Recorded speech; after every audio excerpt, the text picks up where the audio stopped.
د افغانستان کرکټ ملي لوبډله به د راتلونکي جون میاشتې په لومړیو کې د 3 نړیوالو یو ورځنیو سیالیو په موخه سریلانکا ته سفر وکړي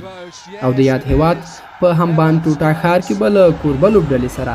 د جون میاشتې په 2مه، 4مه او 9مه نیټه 3 یو ورځنۍ سیالۍ ترسره کړي.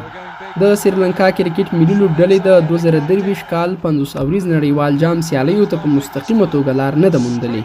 او باید یادو سیالیو ته د لار موندنې په موخه د یادو سیالیو په غوراوي پړاو کې برخه واخلي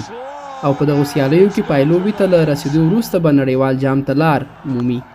په داسې حال کې ده چې د افغانستان کرکټ ملي لوبډله له وړاندې د نړیوال جام سیالیو ته رسیدلې ده او په غوراوي پړاو سیالیو کې د لوبېدو اړتیا نه لري. د افغانستان او سریلانکا ترمنځ راتلونکي 3 نړیوالې یو ورځنۍ سیالۍ به له کوربه لوبډلې سره د نړیوالې شورا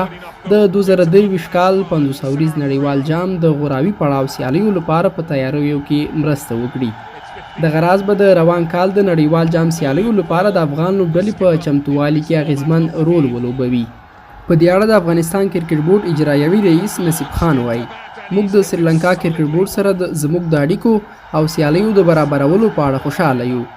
د کرکټ نړیوالې شورا د راتلونکو سفرونو د بشپړ پروګرام سربیره موږ هڅه کوو چې له سریلانکا او نورو کرکټ بورډونو سره ورته اړیکو ته لا پراختیا ورکړو او ژمن یو چې د کرکټ پراخه او مصروف راتلونکي کلونه به ولرو.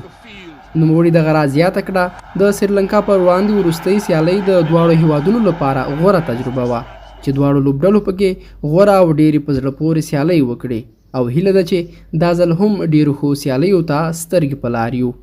هیره دې نه وي چې د دغو سیالیو لومړۍ لوبه د افغانستان په وخت 1:30 بجه او 2 نورې لوبې غرمه 11 بجې ترسره کیږي.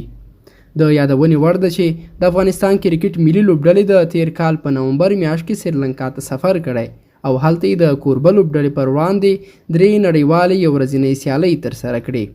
دا په 6 میاشتو کې دویم ځل وي چې د سریلانکا کرکټ بورډ د 3 یو ورځنیو سیالیو لپاره د افغانستان کرکټ ملي لوبډلې کوربه‌توب کوي.